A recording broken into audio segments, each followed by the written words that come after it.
Alright everybody, this is Super Saiyan Maikito doing my first Let's Play of Code Lyoko, Quest for Infinity on the Wii.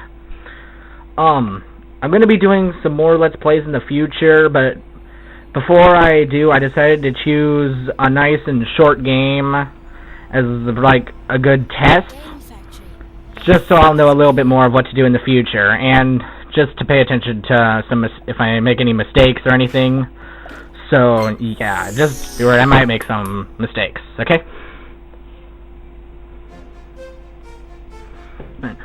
For all you who don't know, Code Lyoko is, a cartoon that I believe is, like, French. I think it's a French cartoon. It aired here in America several years ago. It's a really good show. If you haven't seen it, I'd recommend checking it out somewhere. It's really good. It's one of my favorite TV shows. It had about 4 seasons or so, I think. I know at least 3, but I stopped watching it after 3 for some reason. I think because I kept missing the episodes or something. But, I'm going to be explaining the characters a little bit at the beginning. I'll get more into the gameplay a little bit later on, just because there's quite a few cutscenes at the beginning. Well, of course, the whole game is filled with cutscenes, but whatever.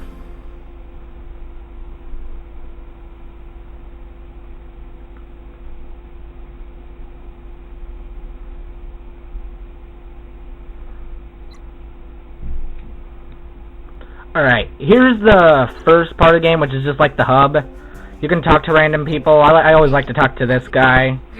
Like, it looks like Jeremy, but it's actually not. It's like a clone that he made, so then he can work more on the computer. And he made his clone supposed to be, like, he basically made his clone to hit on the girls, which is just completely hilarious. You can talk to him several times. Though, most other people appear more often. There's 2 characters that don't appear as often as most of the others, which those 2 are my favorites to talk to. But I'll talk about more of them later. Alright, now here's the real Jeremy. He's basically the brainiac of the group.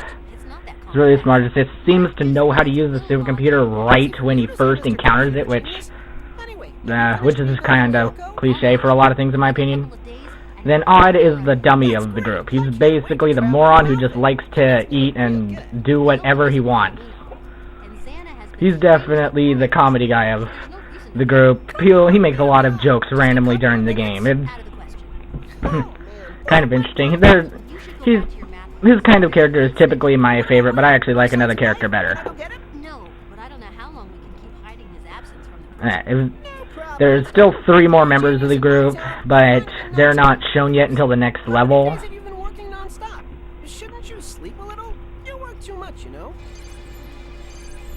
No time for sleep. The super scan shows a tower coming online in the desert sector.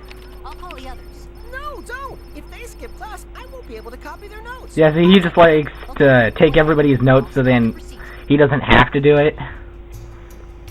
Here's the holo map. It basically shows all the levels. You see there's basically nothing there other than the standard desert sector.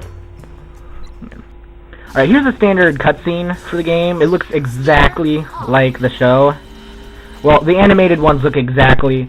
The 3-dimensional ones look just a tad bit off just because of some shading issues. But it's still pretty good. Is that it, Odd? I just never get tired of this new outfit. So classy. Get serious, okay? We have to find Alright, here's the first level in the game. It's just a training level mostly. There's barely anything. If you die on this level, I feel sorry for you. I don't mean dying as in falling off the level. I mean dying by getting actually killed by an enemy. Because it's pretty much impossible. Just right for jump training. Oh yeah, thanks for telling me to jump after I already get up here. Because it's so pointless. What? I mean, they should have probably brought up the instructions first, then have Jeremy tell me about jumping and all that crap, because maybe that would be a little more helpful. Okay, that little green symbol I just walked over, that was the save point, as he mentioned. I believe they also restore your health, so they're pretty good. Whenever you... okay, for most of you who are wondering, who haven't seen that show, that symbol is of great importance. It's basically like the symbol of the show. Pretty much, if you see it anywhere, that means you can interact with the object, or something happens with it. As you notice, it's also on these enemies, too. Basically, that symbol is supposed to be like, X.A.N.A's symbol, which X.A.N.A is the main, villain of the series. You never actually, as far as I know, you never truly see a real X.A.N.A. You always see him in a kind of, how exactly can I explain it? So he never actually appears normally. He's like a kind of virus. You see him take over certain things like machinery, then later on in the series he becomes able to possess people, but he can't take over members of the group. Okay, right here you see, like, Odd climbing up walls. It's one of his special powers. He's got 3 powers. Everybody else, I think, has 2. I think there might be someone else who has 3. Okay, then this is William. He was originally just like a friend that appeared in the series, I think during the 2nd season. And then, somewhere during the 3rd season, he actually came into Lyoko, but on his first trip, it went really bad, and he got taken over by X.A.N.A. Now he's, like, permanently possessed. Alright, see, if you basically press the, Z button, while running, you can do a kind of flip. It's really helpful for later fights. I just like doing it here just because I like to avoid taking damage at all. Also, if you're staying still and hold the Z, that's how you guard.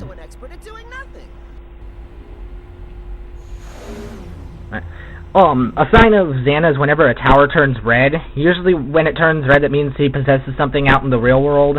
Just causes a disaster, possesses someone, so and so. It's pretty easy to tell. And they originally turned it from red to blue, but now for some reason they turn it from red to white. I don't exactly get why. Now that the tower's neutralized, X.A.N.A should leave us alone till we finish rebuilding Lyoko. But I'm more and more worried about William. We need to get him out of X.A.N.A's clutches. You got an idea? No. But for now, no. It's far too dangerous. Bullcrap! Okay. God, most of this game, if you have... Like, it would only take 2 characters to really beat this game. It's not that difficult. Okay, here I'm going to start explaining about some of the characters. Well, as much as I can remember. Okay, over here we've got Herb. He's one of Sissy's friends, which we'll get to Sissy later. He's just a nerd that is basically her slave. He'll do all her homework and everything. Sissy, where are you? He's a real slave. Here we've got Principal Dalmas, which is, yeah, the principal. Nothing really to explain about him. He's, well, yeah, there's pretty much really nothing to explain about him other than him being a principal. I hope that nothing serious has happened to him. Anyway, have a good day. Over here we got Jim, which is the gym teacher. What Odd was talking about like, keeping it a secret. Jim is actually a master at disco. It's kind of funny. I don't think I actually saw that episode, but I know something about it. He just hates anybody knowing about it. You still have time to sign up, you know. This is Millie. I don't really know anything about her. She's just a side character. She's talking about the contest, which is behind this door over here. It's basically like a bunch of pictures drawn by fans and stuff. Alright. I really don't know anything about her. She's just a random character I really don't care about.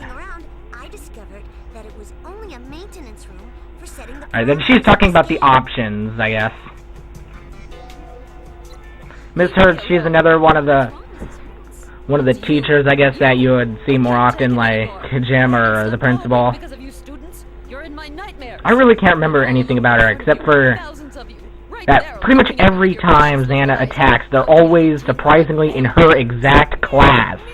I don't know how he seems to time his attacks to always be during science or something, but it's just... I don't understand it. It's just weird.